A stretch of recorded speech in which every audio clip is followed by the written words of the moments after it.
right. What's up, y'all? My mama named me Tracy G. Sway Calloway named me Tracy G. I'm from Sway in the Morning, and you are watching the Q District. Stay tuned. Yo, what's going on? It's your boy Chaptaz. We're here rocking with the Q District. Stay tuned.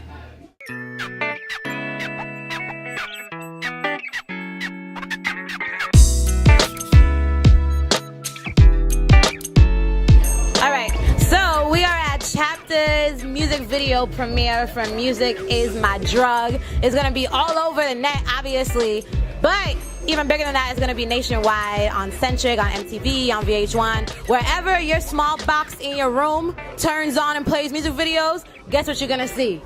Music. This darling black man right here.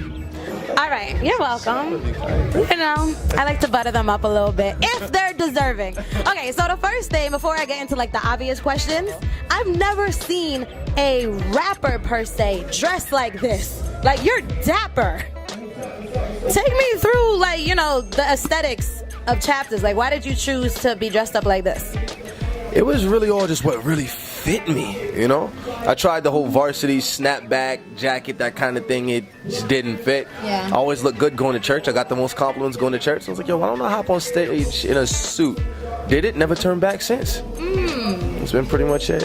Interessante. Okay, so you mentioned church. Does that ever like play a role in how you want to be taken in the music industry? Do you feel like a social responsibility? Do you ever feel like these demons and the type of lyrics you got?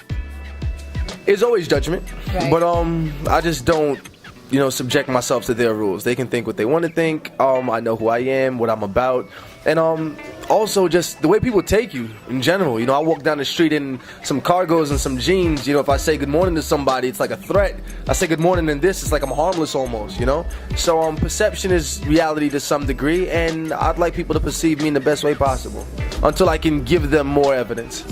Obviously, everybody is here celebrating you. They know Chaptaz, they understand the mission, they understand the content, they understand the person.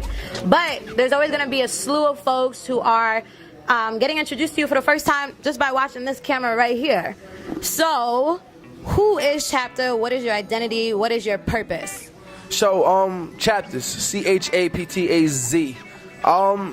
Life is a book. What's your story? You know, I write from a very realistic place, you know, whether it's something I've been through or go through or perspective on anything like that, you know, so it's pretty much been it, just these stories that I tell and I put behind dope music, you know? Yeah. You know, the way you tell a story is everything, so from the beat to the bass line to the lyrics, you know, the lyricism, the artistry, this is what I put into music in itself, so I just decided to call myself Chaptaz. You know, I tell these stories, these books, every song can be read or listened to. Word. You know?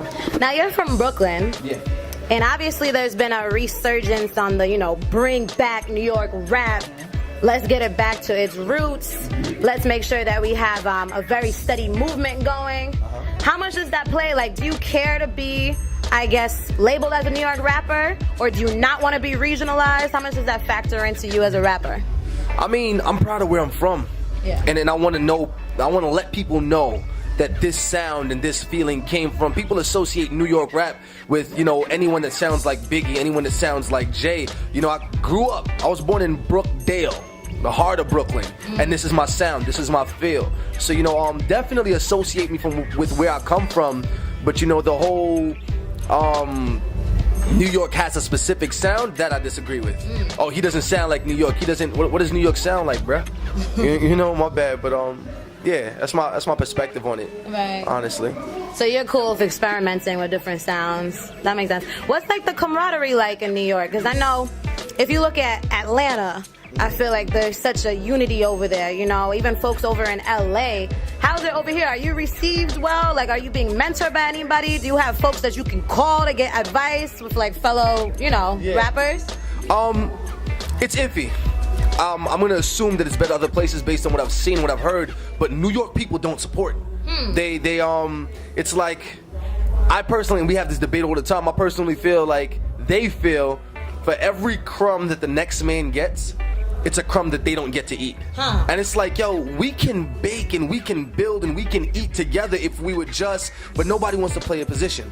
So now, you know, indulge me for a minute. We've got a football field or a football team full of people standing side by side saying we want to be quarterback. So every person that grabs the ball gets hit because nobody wants to defend, nobody wants to play a position. And it's like, yo, my man, if I score a touchdown, we all get a Super Bowl ring. You know what I'm saying? If we all, and there are different times for different people to shine, but nobody wants to play a position. Nobody wants to work. They all want to, I just want to be heard in a city where success is less defined by grind and what you achieve, but rather who you leave behind. Because in the end, every Indian want to be chief. Pete. But so yeah. And he came back. Yeah, you know, so that's a big controversial subject in a mentality that has to be fought. Period.